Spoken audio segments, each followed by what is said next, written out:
Evolution versus Creationism. A close reading by Alexandra Wu.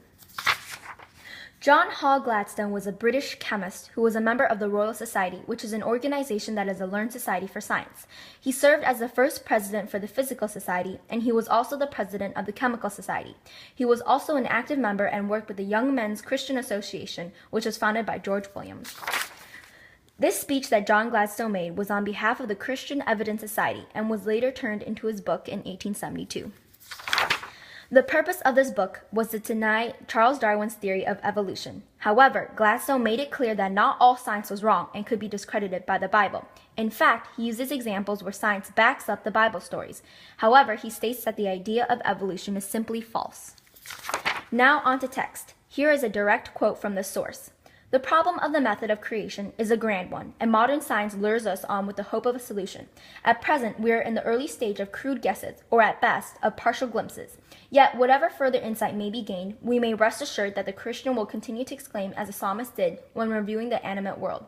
But with an ever-widening intelligence, O Lord, how manifold are thy works! In wisdom hast thou made them all. This quote tells the reader just how modern science and the idea of evolution is hurting the world and is giving us a false sense of a solution. This means that even though religion is a guessing game and it's hard for us to understand, if we are turning to evolution as the answer, then we are just giving our minds a temporary rest of peace, but it is not the truth.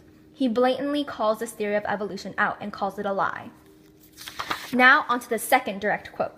But presently, I heard around me many voices opposing the theory, not only as untrue, but as irreligious, while some of the other voices were loud in its praise because it was reputed anti-Christian. On listening, I seemed to distinguish two principal grounds of supposed antagonism between the development theory and scriptural theology. First, it cannot be true that God created all the different plants and animals if they only descended from other pre-existent forms. Second, this view removes God further from his universe and only allows of his operation in the primitive forms or form at some incalculably remote epoch. This quote tells the reader how Gladwell cannot possibly imagine how evolution was possible because then it would refute everything that Christianity states. Then he also says how this view forces us to see God as someone who can only create primitive life, and the only way we got to the complex organisms, such as humans, was through science, not by the power of God. Now on to subtext. 1. By refuting Darwin's idea of evolution, it could potentially be because he was competing with Darwin as a scientist, and because the theory of evolution could make Darwin extremely successful. Therefore, he doesn't want to promote his theory because then it might hurt Gladstone's success. 2.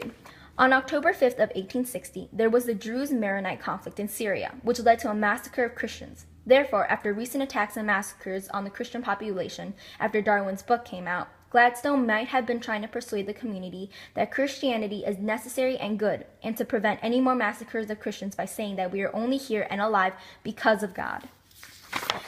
3. Gladstone, being a British chemist, didn't want to completely ruin science because then he would be ruining his scientific organizations and societies. He was the president of the Chemist Society and the Physical Society. Therefore, he made sure not to discredit science in general, but just Darwin's theory of evolution. His ulterior motive to doing this could have been preventing his own societies and work from being discredited and ruined, but also because he wanted the church to no longer see science as a threat, and what he did as a threat. That way, he could continue his work in both the Christian community and the chemical community. This could also prevent his societies and organizations from being ruined because of evolution. No one might come to his lectures or support his societies if the people believed in evolution. Thank you for watching.